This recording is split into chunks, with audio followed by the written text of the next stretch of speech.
Hi, everyone, and welcome to Lurking for Legends, a live video cast where we talk with people from all walks of the publishing industry. So I'm Christie Stratos, historical suspense and historical fantasy author, and my awesome co-hosts here are David M. Kelly, sci-fi author, and Richard H. Stevens, epic fantasy author.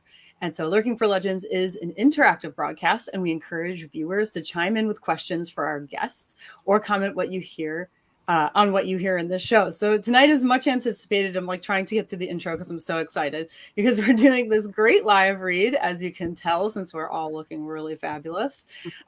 Tonight's live read is pirates. It's all about pirates. So our special guests are Mack Little and Larry Feign. So we're really excited to have them. And unfortunately, we were supposed to have Anna Applegate. She couldn't make it. Something did come up. So we're still going to read, though, from her work. So you'll still get to hear it. So anyway, before we get into doing our pirate stuff, let's have our guests introduce themselves. So Mac, you've been here before, but tell us a little bit about yourself anyway. Hi, I'm Mack Little. I was born and raised in Conyers, Georgia, but now I'm in Houston for the past 26 years. And I write horror or paranormal and historical romance.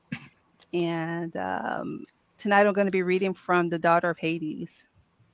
Nice. I'm really looking forward to that too. When we had an interview with you and you were telling us all about your books, I was so interested. So I'm excited to read from it. It's going to be fun. Yes. How about you, Larry? We're so glad you're here. Oh, thank you for having me. I'm Larry Feign. I live in Hong Kong. I've been here for 37 years. I live in a small village on an outlying island near Hong Kong for the last 31 years. And for many years, I was a cartoonist in the newspapers here. But in the last few years, I've switched to writing. So I write children's books under a pen name. And last couple of years, my mission has been to write books about Chinese pirates based on true stories. And so that's what we're going to be reading from tonight, an excerpt from my latest book, The Flower Boat Girl. I'm super excited for that one. As soon as I read the blurb, I said, "Oh, I hope Larry will say yes," because it just sounds amazing. So we've got a lot of good stuff for you tonight, and we're going to actually do Anna Applegate's first. Since she's not here, we're going to introduce you to her work. We're going to take the privilege of doing that, and Richard's going to tell you all about where we're picking up from with her book. She's a USA Today bestselling author, and she has also been on Lurking for Legends. Yeah, so this excerpt from Anna's book is called the book called Finding the Rogue. It's book one in the Sky Pirate trilogy. She says it's available on Audible, US and UK, and on Kindle Unlimited as well. And the scene set up for our listeners is Lady Ainsley Lilstrom grew up as the Duke and Duchess's daughter, protected, sheltered, and dreaming of adventure. When her father is killed, her fate unravels, revealing a secret that her father was not the Duke, but a bloody pirate. Oh, wrong eye. I can't see that. One of the most notorious, in fact, Silverthorn. To protect herself and her family, she sets out to find him and to try to understand why the Duke's death has triggered magical abilities. Medical abilities are good. Yeah. I guess maybe I shouldn't have drank all that. Killian is the captain of the Phantom Saber. He looks out for himself, for his crew, and uses his charm to get what he needs. Then Ainsley sweeps him off his feet by blasting him into a concrete wall, literally. He agrees to protect her and help her search for her long-lost father, for a price. In this scene, Ainsley and Killian have arrived at the Hall of Records and are working with the attendant there to find information on the last known locations of Silverthorn. Ainsley is hoping that this brings her the information she needs on who she is and why she has lightning magic in her veins. Killian is quickly dreading saying goodbye if they find the answers to where Silverthorn has been hiding out for 21 years. So Mac has agreed to be our narrator. Poor Mac. I kept emailing her all day today because so many things kept changing on us when Anna said she couldn't make it. So Mac has graciously agreed to step in as the narrator. We're going to tire Mac out today. And Christy is going to be playing Ainsley Lilstrom. She's age 21, and she's casting as Claire Danes from Stardust. Very well educated, raised as Lady Ainsley, daughter of the Duke, Duchess. At least she thinks. She's really the daughter of Wyatt Silverthorn, a notorious pirate. And we're going to jump down to David, who's going to be playing Killian Flynn. And Dave is age 26. And I love the hair. Dave. That is 26-year-old hair, that for sure. Killian was raised a royal, a secret revealed later in his book. So we don't know that yet. So while he isn't as uneducated as fellow pirates, he dumbs himself down slightly. But he has a high education and could sneak right back into royalty if he chooses. And I am playing the attendant, Thomas, but I'm really Silverthorn in disguise. But you guys don't know that, so I shouldn't have said that. In the 60s, but how come I get the 60s? Is it the hair? Pretending to be old and meek, really he is Silverthorn, but readers do not know. You can know that he slips up and is gruff, but then also trying to be his frail or older librarian type of person, which is all a disguise. So whenever Mac is ready, we'll start with this excerpt from Finding the Road by Anna Applegate. I guess it's David that starts, isn't it? Mm-hmm. Ainsley. I arched a questioning brow, completely caught by surprise with the way her eyes darted around the room. What's wrong? She was acting as though she were trapped, or a startled beast who'd been backed into a corner. I heard you and your crew, Killian. She snapped at me, but there was fear laced in her voice that made my body recoil. And I will not be kidnapped for whatever reasons you deem appropriate. Not even by you, she said, clearly distraught by what she convinced herself to be true. This crazed woman had no idea the power she had held over me, but hearing the crew fearfully speak of her would certainly give her cause for speculation, although I'd already proven myself to her, and this sort of behavior lay in stark contrast to what I expected. Kidnapped? Are you mad, woman? I stalked toward her, not wishing to startle her further. She took another step back. Before she could run, I wrapped my hands around her arms. Ainsley, stop this. I don't know what you heard. Her icy blue stare bore into mine as she gave me a stern look of disgust. I know you wanted my money, but whatever new deal you've worked up in your head, I refuse to allow you to use me in such a manner. Ainsley's eyes appeared to blaze with fire and fury then. I will not be a prisoner to you and your crew because of what I am. I shook my head as she yanked one arm away. Instead of letting her leave, however, I spun her around, pressing her back against the shelf of books, decorum be damned. Cupping her beautiful face with my free hand, I moved the other to her arm and then down to her waist. In an instant, my body pressed fully against her svelte frame, and I brought my lips crashing into hers. I told myself to fight it, the need I had for Ainsley, but her magic had triggered a reaction I hadn't prepared for. Her spell in the skies had instead been cast upon me. She took me by surprise as she grasped me by my shirt collar, pressing her lips right back against mine, demanding and as hard as she could. Drawing away, I sucked in a deep breath. Damn it, woman, will you listen to me for a bloody moment? Our bargain has changed. I rested my forehead against hers in a futile effort to control myself. She huffed. Oh, now you wish to speak to me about our so-called bargain instead of only your crew? Nodding, I captured her lips once more, pulling her body close to my own, feeling the softness of her curves. I growled low in my throat and deepened the kiss even further. I could never get enough of this infuriatingly stunning woman. Her whimpers only continued to drive me mad, and I had to force myself to pull away. The bargain has changed, I repeated once more, forcefully this time, as she breathed heavily. Her hooded gaze stared into my own. I need you, Ainsley. I shook my head. Bloody hell, I'm buggering this up, woman. You drive me mad, yet the thought of not having you at my side does something to me right here. I clutched her hand in my own and placed it upon my restless, beating heart. Killian, I... Without words, she encircled her arms around my neck, drawing my mouth to hers and sealing it with a bruising kiss. An uncomfortable sounding cough broke us apart And I turned my head to find an elderly man looking on, appearing very unamused, holding a piece of parchment in his hands. His eyes narrowed at me, seeming to avoid Ainsley altogether. Perhaps this is not an appropriate place for such dalliances, Captain. The attendant sniffed, indicating his obvious distaste.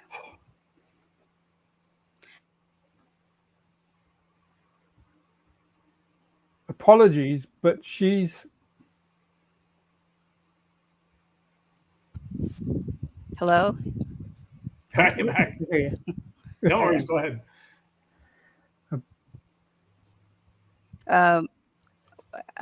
I couldn't help but chuckle. Apologies, but she's... I was unable to finish the playful thought before the man thrust the paper toward my hands. Ainsley leaned over my shoulder immediately. There are a few more names than simply Silverthorns here, she said. Why? The old man laughed. I was given the task of identifying all possibilities of the seal and its location. With only a partial, there's no way of knowing. Perhaps your sender used another seal. I shook my head, reviewing the parchment. Not likely. How will we get everywhere with so many? Ainsley paused, glancing toward the attendant who had yet to back away from the conversation. Whatever social skills he had, clearly realizing we had something to discuss was not one of them. So many people following. She finished abstractly as she could. I knew what she meant, and she had every right to be concerned. Running my hand over my mouth, I scanned the list of places. Nothing was close together, meaning each journey would put us in the skies for longer than I had hoped, unless we traveled by foot on land, but that was dangerous as well. At least in the skies, there were less ships and more opportunities to maneuver away. Ainsley's worried expression deepened, and she wrung her hands together. I had no idea and couldn't begin to speculate the thoughts running through her mind. Only minutes ago, she had accused me of kidnapping her. The absurdity. I shall have to be smart about this. Methodically break them down place by place so that I... She was mumbling to herself, and I reached for her hand. I give you my word, Ainsley, I shall aid you as promised. You will not do any of this on your own. Oh, no, you don't. She snatched her hand away. Just because your lips have thrown me into a tizzy does not mean I trust you. How often have you used that tactic, Killian Flynn? The old man snorted next to me, and I glared at him. This man not leave us be? We will find Silverthorn. I vowed again, hoping she would take a breath and pause to remember that I was on her side.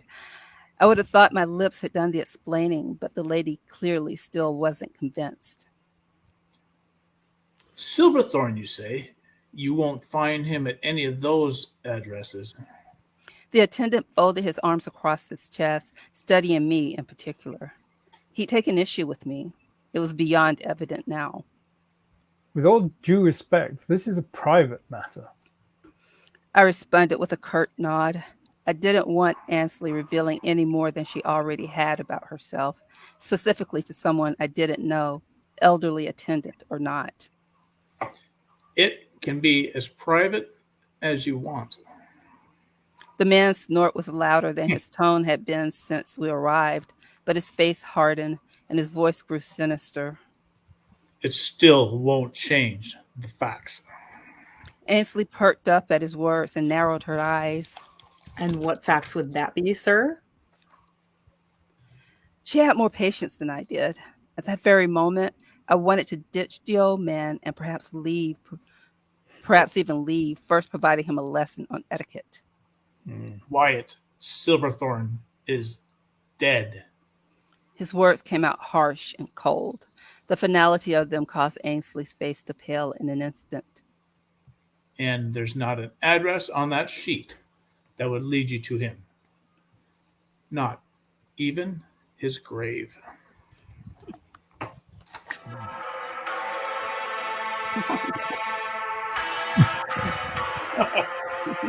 Is that the credits? I'm getting hot in this thing. Sorry, I will have to grow old very disgracefully now. I've got more of my pirate suit on now. Kind of the old sleeveless shirt. There you go. And I just got these the other day. I went to the local ink parlor, and I got myself some, or can you see it, some tattoos. Oh, I was wondering why you had Post-it notes on you. That's hardcore. Anyone who can't read that, it says Hervé Villachez. That is hardcore. The plane. So that was great, Mac. Thank you for stepping in and reading that for Anna. I'm sure she'll appreciate it. She's looking forward to seeing it later on tonight. But so that was awesome. We appreciate it. Yeah, So I love the ending next, line. Next, we're going to jump into Larry's. Yeah. So whenever you want, Larry, you're just jump in and tell us a little bit about the book, and then you can read us the little bit of intro you have for us. Okay, this is quite different for a pirate novel. We go to the other side of the world, to the South China Sea at the beginning of the 19th century. The book is actually based on the true story of a woman pirate who was based on the island where I live right now. And I did many, many years of research about her and turned it into this book. The basic background is that Yang, who's is the protagonist and the narrator, was sold into prostitution as a child by her father and worked on the flower boats, hence the title of the book. The flower boats were floating brothels in the middle of Guangzhou. And after many years, she finally bought her freedom. It was like an indentured servitude. She'd paid off her father's debt, bought her freedom, returned to her home village, where just a few months later, she was kidnapped by pirates. And the captain, Cheng Yat, was so impressed by her fiery spirit that he demanded that she become his wife. And after several attempted escapes, she finally, through a certain incident in the book, she resigned herself to being a pirate captain's wife. Now, I have to give some background about this scene because about a year later, the pirates were recruited as a mercenary navy to fight in a civil war in Vietnam, which was called Annam at the time. This is all true. And they sailed to a border town called Changping, which was this kind of lawless pirate haven. And this is where Yang kind of came alive, where everything was validated for her. And she made friends with the matriarch of this whole pirate group, which was the wife of her husband's older cousin. And she's only referred to as Cheng Chut's wife. She's much older. And so they had just arrived in Changping. Cheng Chut's wife had taken Yang for a tour of the town and buying little luxuries like soaps. And then they went to a small Vietnamese-style tea house along the waterfront. And that's where this scene takes place. It's a conversation between Yang and Cheng Chut's wife. And what else was I going to say? I get to be the narrator, so you're going to have to imagine that it's told in first person. So you're going to have to imagine that it's a woman doing the narration with a very deep voice. Just one little background, because it comes up in the scene, is that in one of the shops, the Yang had attempted to buy some quicksilver, which was a traditional Chinese contraceptive. Obviously very dangerous, but they didn't know that at the time. And Cheng Chut's wife had stopped her from doing that. So I don't know if I'm already confusing everybody, but Oh, it's Anyway, fascinating. we'll bring you to Madam Lee's tea house in the border town of Changping. Awesome.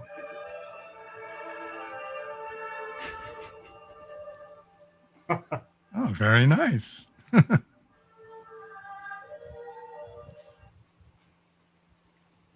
Did you compose that today, Dave?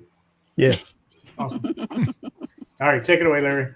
Okay, the tea house had the cool, secluded atmosphere of a private pavilion, all polished mahogany walls and furniture under hooded lantern light. A few heads shifted as we stepped inside before returning to their murmured conversations. This felt like where the rich of Changping would meet and make deals. I supposed that being wives of mercenary naval leaders earned us a seat among the elite. We were greeted by a white-haired woman dressed in a flowing pink ao dai, the same billowing garment worn by the girls in the street, only hers shimmered with lofty elegance. Our table sat beside an opaque paper window. Passing figures outside moved like shadow puppets. Madam Lee, my cousin Cheng Yat-su. Cheng Chat's wife said, then switched to Annamese. One of the few words I made out was the one for tea. Madam Lee showed teeth as black as the soap merchant's, then bowed and shuffled away. Welcome to the center of the world. For our kind, that is. Cheng Chat's wife said. You don't seem happy about it. Oh, younger sister, forgive me. I'm spoiling your fun. No, I'm just, well, happy to be here. Strange, how much I feel at home. A nest of runaways, smugglers, and thieves. Not sure I'd call it home, though. A man at another table nodded to her in a familiar way. He looked like he'd stepped off an opera stage with a topknot of thick white hair and a padded blue gown that men only wore in old paintings. Chat's wife returned the greeting. You know him? I said. A local broker. Buys from us sometimes. Looks like an actor. Or a clown. Not so loud. She leaned in and lowered her voice. He's a Ming Hung. Confusing, I know. End of the last dynasty. Ming loyalists bolted to Annam to save their necks. A lot in this town. He's probably fourth generation, but they act like the Ming will come back, and then they'll return to China. See? I told you, this place attracts freaks like maggots to rotten meat. I resisted the urge to stare. Was there nothing ordinary in Changping? Even the tea was unusual. Madam Lee delivered 2 lidded bowls in which longan fruits, embedded with lotus seeds, bathed in pale, fragrant tea. She placed a dish of melon seeds between us. I can't drink this. It's too pretty. I said. Chat's wife sipped hers. Drink it. Where we're going, beauty is in short supply. While my tongue reveled in the tangy sweetness, I asked myself, why go anywhere else? This town had whispered to me even before I'd arrived. Its voice had gotten louder the moment I stepped onto the quay. But now it sang out in intense flavors and fragrances and colors. From what little I'd seen so far, Changping reminded me of parts of Guangzhou. It was certainly no filthier, yet it possessed something completely different than anything else in the world. A nest of runaways, smugglers, and thieves, she'd called it. Wasn't that me? Wasn't that us? The center of the world for our kind. Its odd stew of people and languages and costumes, even its fake jade and rotten pears, were all new in a way I'd never experienced. A new concept of newness. Throughout my life, newness had always been something to fear. New boats, new masters, ugly new customers with sickening new needs. But here, newness held a promise. History didn't matter. Here, you could invent your own, like the Ming Hung over there, absorbed in some imagined past, like the long hairs who'd stopped being Chinese. Here, I could cast away my clothes, my hair, my entire past, and construct a whole new person, an admiral's wife, a woman of standing, as long as Cheng Yat intended to stay. I hope we're not leaving too soon. I I said. Whenever that dog prick Chen Tin Bao shows up, then south to where the real savages live. I savored my tea while hers sat until it went cold. Her eyes darted around the room, every direction except at me. Something bothered her, and it wasn't Chen Tin Bao. Finally, she replaced the lid on her cup and, folding her hands on the table, stunned me with a piercing look. What were you thinking about in there? Quicksilver? A half-chewed lotus seed stuck to my tongue. Her tone of voice told me her view of the matter. She needn't say any more, but she did. Married 3 months already. She said. I gave her the tiniest shrug. It's too soon, don't you think? Too soon for what? He's 36 and no son. Why do you think a man his age takes a wife? If he wanted free sex, he didn't need a ceremony. I spit the seed onto the upturned tea lid. I thought we were sisters. Now you're my mother-in-law? She feigned amusement, spinning her tea bowl cover between her fingers. If a wife doesn't conceive, there's no telling what a man will do. Some of us are worried. Oh, really? Some of who? You realize I've spent every day of my life keeping babies out of this belly. I'm not sure I could get pregnant, even if I wanted to. I cracked a melon seed between my teeth, as loud as I could for emphasis. And I don't want to. Nonsense. Chat's wife replaced the cover and pushed her tea away, spilling a little over the edge. She covered her mouth with her hand, but I could see how her lip trembled. I wish you could meet my boys. 12 and 13, real men now, working on other ships. Too big to run to mother anymore. She dabbed her eyes. I understand why you think like you do. Maybe I would too if I'd lived your life. But it's time you accepted that that life is over. You're a married woman now. Every woman wants children, whether they know it or not. Of course I knew. No such desire lurked inside me, not in the deepest, darkest recesses of my being. What was childhood except hard work and fear and a spot of innocence that scraped and pummeled and smacked away all too soon? What were children other than an ever-present burden and worry? Maybe it was true that many women desired children, but what difference did that make to me? I didn't doubt that my mother wanted me, but how had that made her life better? What had she accomplished by having a son when all he'd done is die in childbirth and take her with him? Where was the happiness? Mine had ended before it even began. I wished childhood on no one. I'm sorry. I said. Maybe I'm not a normal woman. Maybe that's why I feel like I belong in this place. Nothing is normal here. Why have a child just so a man can toss them into other men's ships or pawn them off to pay a gambling debt? Or live with a horrible mother like me who would resent them to my grave? The kindest thing I could do for a child is never let it be born. A cloud seemed to engulf her face and carry her to another world. She sat quietly until life returned to her eyes. She nodded faintly, like she'd made up her mind to confess. I had a younger sister, inseparable. We played everywhere. I think we never stopped laughing and teasing. One day in her 8th year, she woke up covered in spots and hot as cinders. Then she was gone. Like that. My joy died with her for so many years. It was born again when I cradled my first son in my arms. She stirred the melon seeds with a trembling finger. No, the kindest thing you can do is make another person's life worth living. I didn't know how to respond. Of all the strange new notions that had struck me today, the strangest of all was the idea that one person can make another happy. Chat's wife reached across the table with that cloudy look back in her eyes. You were born in the goat year, the year my sister departed. I look at you and think she's returned to me, younger sister. I took the extended fingers, kneaded the chill out of her flesh, but I had no words to offer her. Was she seeing me or her sister's ghost. I wish you'll join us when we go home. She Home? said. Home? What do you mean? Tai Shan, like I told you. He promised me again. When this is all finished, this business in NM, we'll build a house there as grand as any stinking merchant's.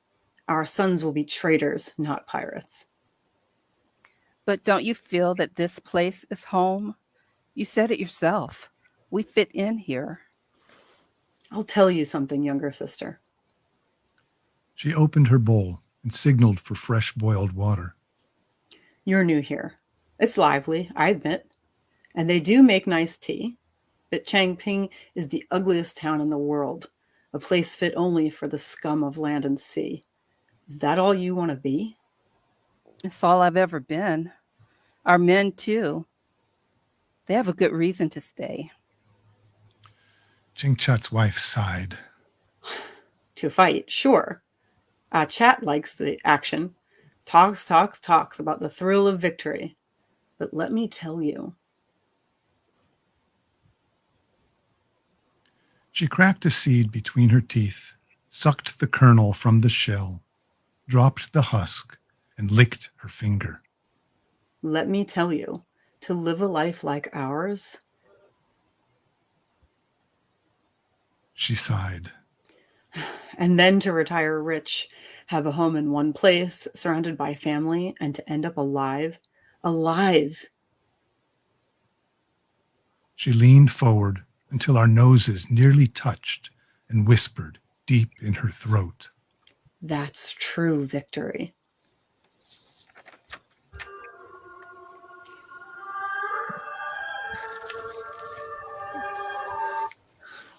That was great. Really enjoyed. We have two great Yes, that was narrators. excellent.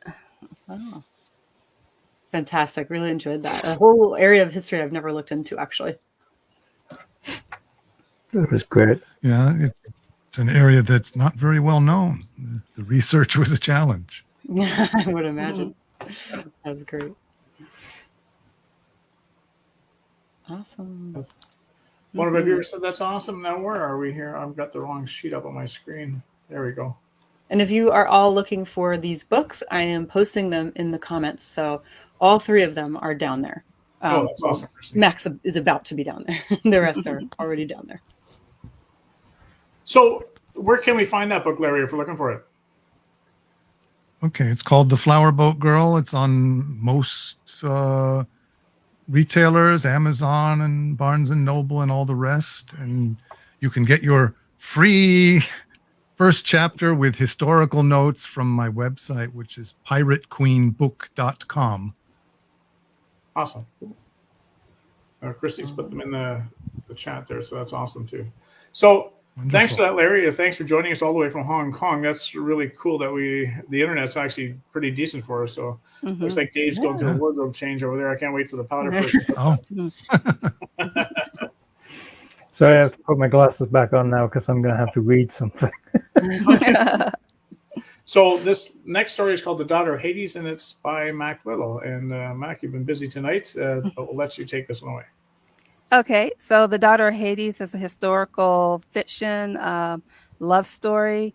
It follows Denny and Jimmy. They're twins on Barbados, enslaved. They escaped slavery on a pirate ship called the Hades, captained by Captain Duff, who has a relationship with their father, and he's sort of adopted Denny and Jimmy, who's called Red here, as his own children, and he'll do anything to keep them safe. A slave catcher, privateer, Captain Smith, is new to the waters. He captures Denny to return to her owner, but he learns of a great Spanish prize that he'd rather take. And knowing Duff is one of the best buccaneers in the Indies, he rather control him by holding Denny hostage to get control of that Spanish treasure. And so here we have Captain Smith and Captain Duff having a parlay where Smith sets his terms. Captain Duff is a Scottish pirate of the Hades.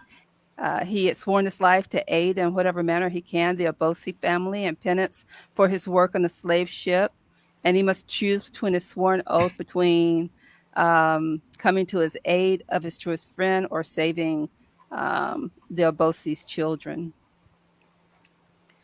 Captain Smith is a privateer with an eye on hunting the Spanish galleon. He schemes to bring the most successful pirate under his control through his usual methods of blackmail and extortion. And a couple of minor characters is Pax. He's a French Huguenot, and he escaped to the Caribbean to escape religious persecution. He's on the crew of the ship called La Fortuna, and Mabaye is a bosun on La Fortuna. So, Mac, I just want to clarify, what kind of character is Captain Smith? Captain Smith is an evil goblin, as they like to call him, and he likes to bring people under his influence. He's he practiced slavery in a different sort of way. I love all the historical things we have going Surprised I on. wasn't cast as the goblin.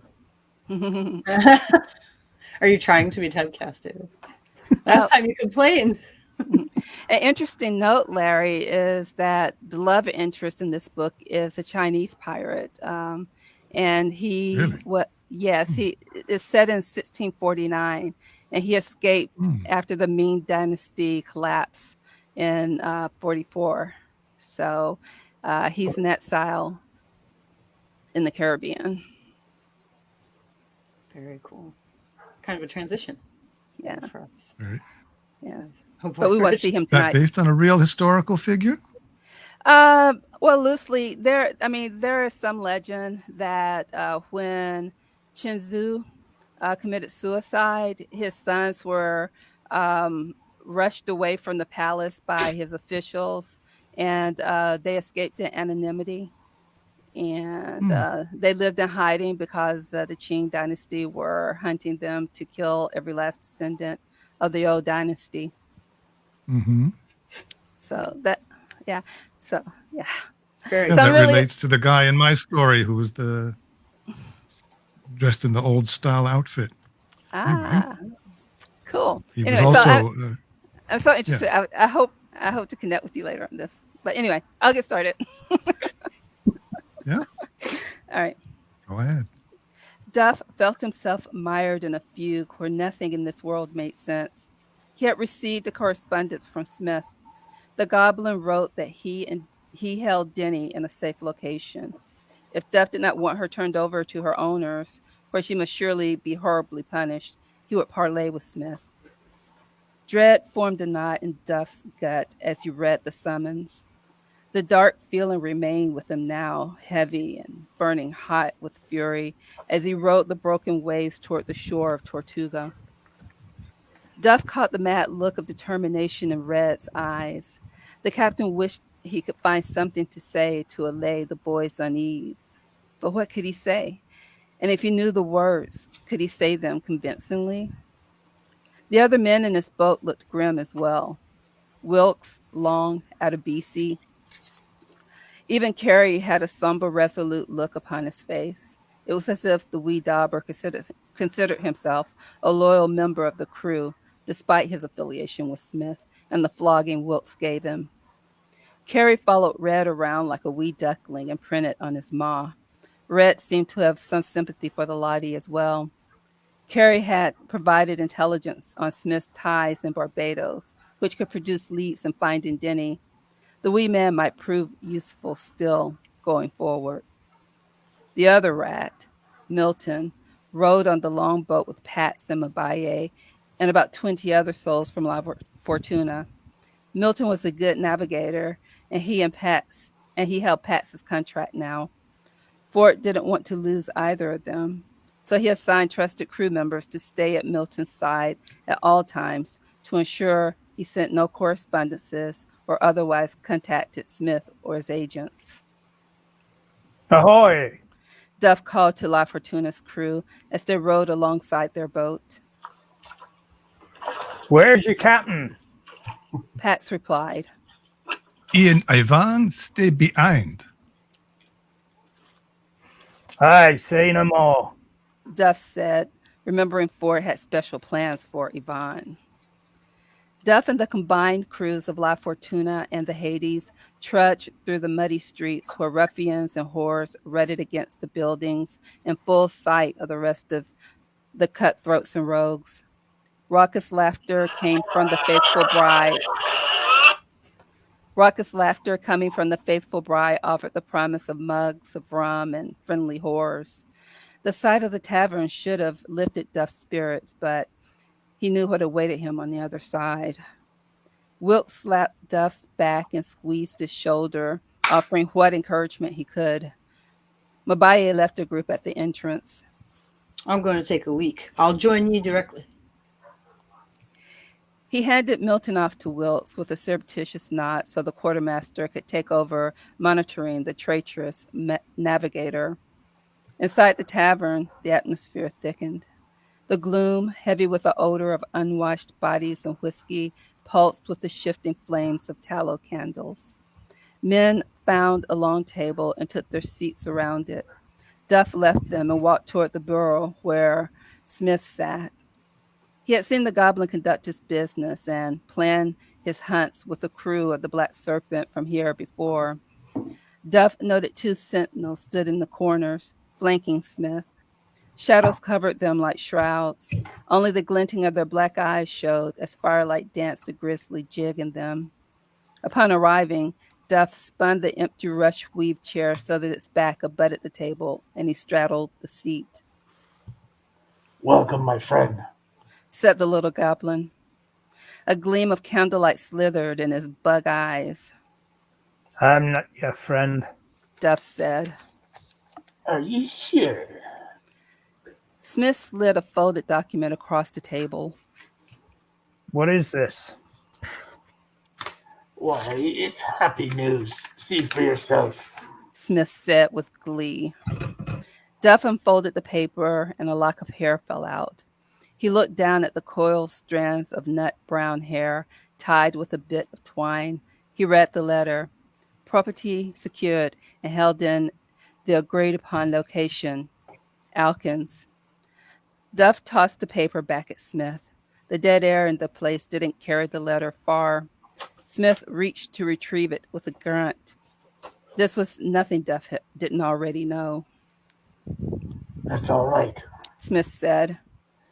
Ye might keep your token from Hades' daughter, as a reminder that you and I are bound, if that is, you care to see her alive and untouched. The smug wee bastard. What do you want from me? Whatever happened to our dear navigator, Postlewaite?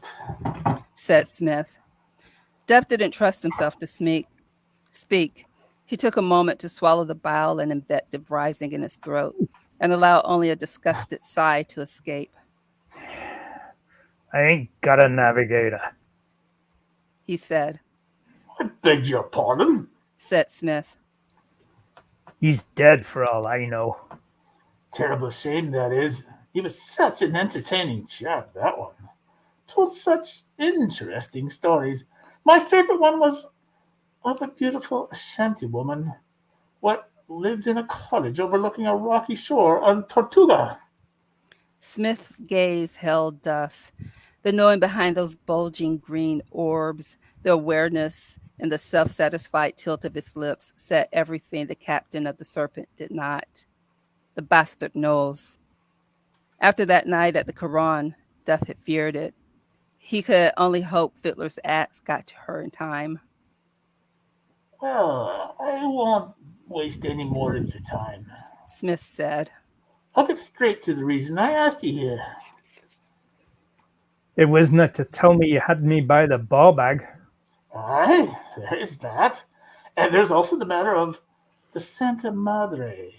She's a Spanish galleon what set sail for Portobello, Panama a few days ago. I intend to take her on her return trip in 6 months' time. She's set to sail to Hispaniola with a belly full of gold and silver. The prize will make ye and I very wealthy men. So you want me to help you take a ship in 6 months' time? Duff said. If I agree to this, will you let Danny go now? And lose my leverage? I do not think you understand the nature of our contract. But it's a contract between us, is it? Aye, it is. Now, if you would like to exchange something of equal or greater value, Am I to sit around and wait for you to tell me it's time to take the ship? absolutely not. I'll not have you idle for so long. An idle mind is the devil's playground, eh? Well, we shall go hunting to keep ye from any mischievous endeavors to find Geraldine. Will Fard be working with us? Duff said. For a moment, he envied for having no encumbrances, which would make him vulnerable to such a dauber as this wretch sitting across from him. Still, he held out hope that this development would not mean he would have to sever his partnership with his good friend, his true friend. They knew each other's rhythms and could bring them into sync, working as a single creature. Together, Duff and Ford became a leviathan with many tentacles, working in concert through a single mind. I'm glad you brought that up. Smith replied. I shall be blowing his ship to smithereens anon. Duff stood up, toppling his chair. What do you mean? Why, I thought I said it plainly enough. There is time yet for ye to run and warn him, as I see you are wont to do, but consider this. If you stay, I will consider us in a binding contract. Ye will get the mulatto girl and protect your family. Duff's blood ran cold. Every instinct screamed at him to run, to get Ford, yet he couldn't move. He had to think. I don't have time to think. He's lying. It was just too evil. Was Smith laying a trap for him? God damn it. Duff turned and looked at Red and Pax, who sat deep in conversation. Mabai hadn't joined them. Can you guarantee me the safety of... Duff couldn't bring himself to name Red. He held the foolish hope that Smith had no confirmation that Redbones was the other slave he sought. Can you guarantee me the safety of the others involved in helping Dinny escape? Duff said. Depends whether you take a seat at the table with me or not. And? When it's done, when Ford is dead, ye will not speak of our dealings to Pax. I intend to bring him and Milton into my fold. You will do nothing to prevent this. Why? The goblin's eyes flashed with malice at being questioned. He tapped the table with his short fingers as if to compose himself. Finally, Smith said, Sit. Very nice. Very nice. Thank you. Oh. Margaret is loving your goblin face, Richard. Loving it. There. Thanks, Margaret. Wild. I don't know if Margaret's seen my my new tattoos. They're very, very intense. My Herbe Villages. I think I'm dating myself when I put that on there. I wrote that word in there, or those names in there, and I'm thinking, I don't know if anyone's going to recognize who that guy is. Thanks for that one, Mac. That was good fun. That was very good. Yes, thank you, Mac. And Mac, where can we find this book and other stuff? You can find it on Amazon and at my publisher's website, Inklings Publishings. Great. Margaret doesn't get the reference. Can you share who that is? I don't know if Margaret's put me on or not, but Hervé Villachez is a tattoo. On Fantasy Island. The original Fantasy Island with Ricardo Montalban, and that came out in like the 70s and that. So little he said, the plane. He was always a So we must be the same age then. I grew up in the He was 70s with called that. Tattoo, yeah. So Hmm. those are my tattoos, yeah. But anyway, that's dating myself. Probably a bit before your time, Margaret. Yeah. Rub it in. So thank you both for being here, and thank you, Anna, for giving us your excerpts. Anna unfortunately couldn't be here tonight. Life got in her way, and she had to bail out today. But she's looking forward to watching the live reads and having a lot of fun listening to us screw up her story. But Yeah. well, we'll start with Larry. What's coming next for you, Larry? I'm working on the follow-up book to The Flower Boat Girl. The first book tells the story of her rise to become the most powerful pirate in the world, which was real. And the book I'm working on now is charts the rest of her career, which is just as interesting and exciting, until she retired as a pirate. I'm not sure who said that one, but and when can we expect that, Larry? Oh my gosh, I don't know. I'm sometime next year. These Mama things put the take a pressure long on you. time for me to write. The research too. Yeah, the research is done, but the writing, I'm not the fastest writer, and I just try to be very careful about it because it's kind of a mission for me, and it's never going to make me rich, but it's something I feel compelled to do. So I'm working hard on it right now. Awesome. That's great. And how about you, Mac? What's next for Mack Little? I have a novella coming out in the spring. One of the characters in Daughter of Hades fascinated me so much that I just felt like I need to dedicate a whole story to him. It's Badu. He is a privileged slave on Barbados, and he foments a revolution in order to help rescue his daughter.